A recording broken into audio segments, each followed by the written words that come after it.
All right, good morning, everyone. My name's Matt Chisholm. I'm the Vice President of Media Relations for the Giants. I'm honored to be with you here on this very special day.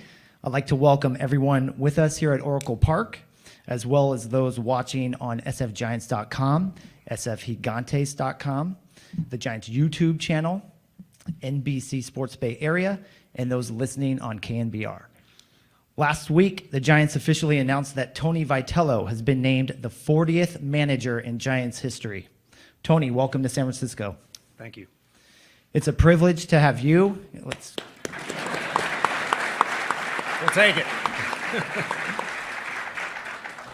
It's a privilege to have you, your parents, Greg and Kathleen, your sisters, Christine, Kara, and Katie, your brother-in-law, Rich, your nieces and nephew, and other members of your family and friends here today.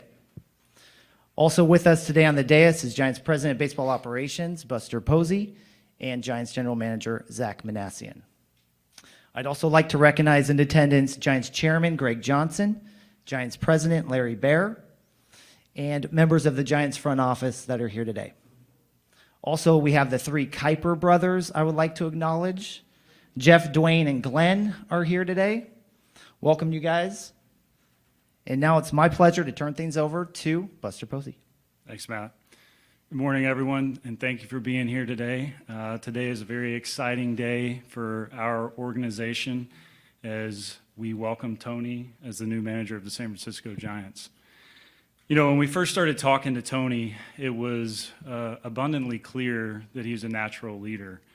Wide range of topics, and I think some highlights that I came away with from those conversations were, some of his vision, his conciseness, and plenty of other leadership qualities.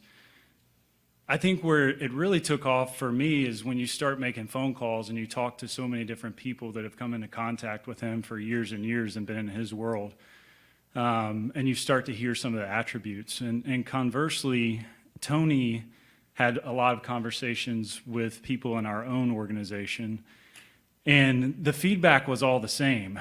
The response was, this guy's a winner.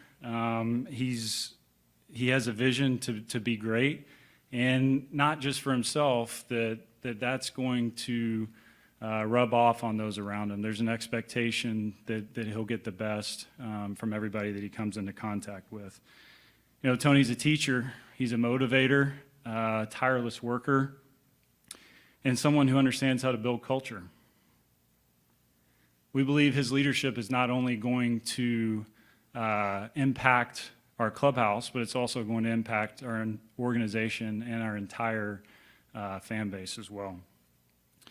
Thrilled to have Tony as our manager. High confidence that together we can build something really special here in San Francisco. And so now it's my pleasure to introduce Tony Vitello as the next manager of the San Francisco Giants.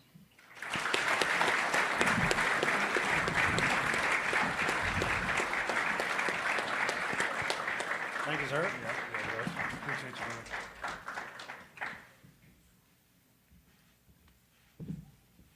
We gonna mess up that hair? I think we should. A little more comfortable.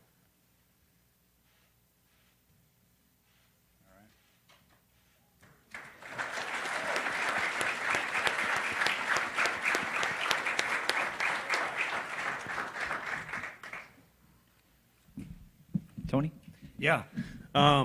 Obviously, thank you to Buster, to Zach, to Greg Johnson, Larry, all the ownership, really all the organization, and I know players' feedback was important.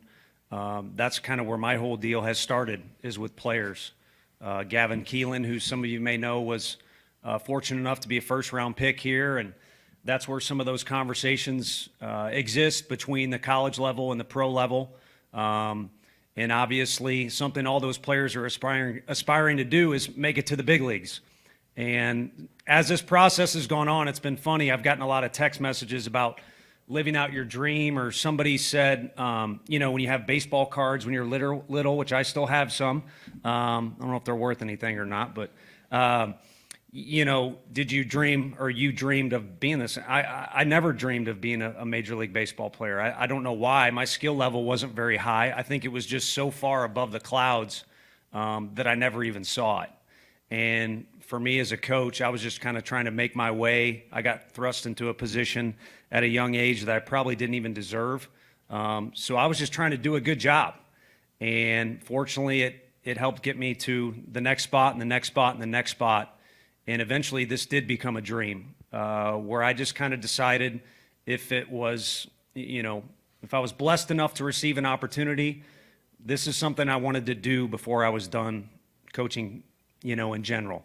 And now I'm incredibly humbled and blessed to do so. So it is a dream come true, but it's a very recent dream. It wasn't one I had for a while. And as much as I'd love to sit up here and promise things and pound my fist on the desk and all that, and really all I want to do is a good job. And I think because of being around my dad and being blessed around winning players similar to Buster, those standards are very high.